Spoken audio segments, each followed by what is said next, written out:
BJP সরকার ক্ষমতায় এলে যাদেরকে জেল খাটিয়েছে তাদেরকে 5,000 টাকা করে সংগ্রামী ভাতা দেওয়া হবে।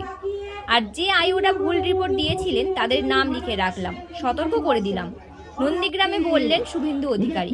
আর এই নিয়ে কটাক্ষ করলেন তৃণমূল কংগ্রেস।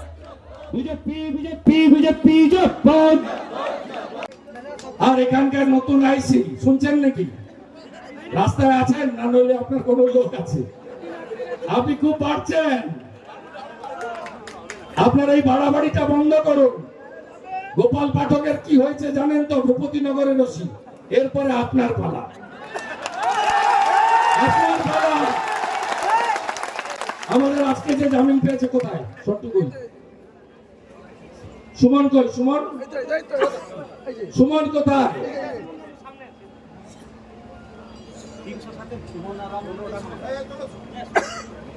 আজকে জামিন পেয়েছে, কালকে পেয়েছে। দুটো দুটো হলো। আব্বাস বেগেরও বদলা আমি নিব। ও তো আগে 100 দিনের কাজের টাকা চুরিতে জেলে ছিল। ওর সার্টিফিকেটটা জাল। ও যে সার্টিফিকেটটা দিয়ে চাকরি করছে না, তার দোহাই আপনারা জানেন, আমি আর নাম বলবো। ওই সার্টিফিকেটটা জাল। ওই স্যামসংকে বলবো একটু কম খেলো ভাই, কম খেলো, কম খেলো ভাই। শক্ত আছে তো, স্পিড বেড়ে একদম। আমরা যেদিন সরকার করব না, তোমাকে পেনশন দেবো।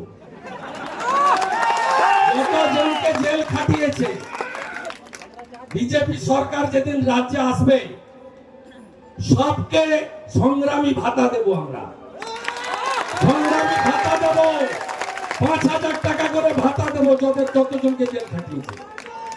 আর যে আইওরা মিথ্যা রিপোর্ট দিয়ে এদের গ্রেফতার করেছেন, তাদের নাম লেখা থাকলো। এটা হুঁশিয়ারি নয়, এটা সতর্ক বার্তা কসান।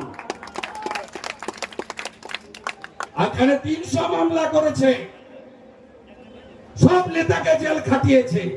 আপনি ভেবেছেন আমি ছেড়ে দেব?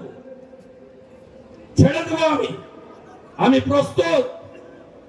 এখানকার এসপি আর আইসি কে বলে গেলাম, ইলেকশন কমিশনের আন্ডারে আছেন, উপরে কোর্ট আছে, তার উপরে জনগণ আছে।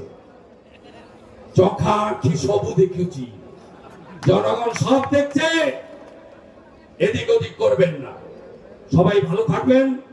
আমার দু ভাইকে আমি আজকে বিরোধী দলনেতা শুভেন্দু অধিকারী নন্দীগ্রাম থেকে ঘোষণা করেছেন যে যে সমস্ত বিজেপি নেতা কর্মীরা জেলে রয়েছেন তাদেরকে 5,000 টাকা করে ভাতা দেওয়া হবে যখন বিজেপি সরকার ক্ষমতায় আসবে। কি বলবেন?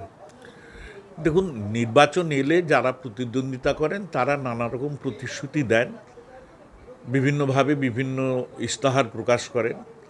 সেই অনুযায়ী শুভেন্দু একটা দলের হয়ে যেহেতু তিনি লড়াই করছেন, সেই দলের হয়ে বলেছেন। এটা নিয়ে আমার বলার কিছু নেই।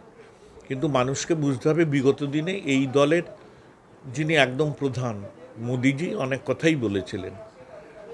15 লক্ষ টাকা দিয়ে দেওয়া, 2 কোটির চাকরি করা, ডবল ইঞ্জিনের সরকার হলে ভালো হওয়া, এগুলো তো জনগণ দেখে নিয়েছেন। এবার নির্বাচনের প্রতিশ্রুতি যে কেউ দিতে পারেন, কিন্তু সেই প্রতিশ্রুতি কতটা পালন করবেন, কতটা লাগু করবেন, জনগণের উপকারে কতটা আসবে, সেটা ভবিষ্যতই বলবে।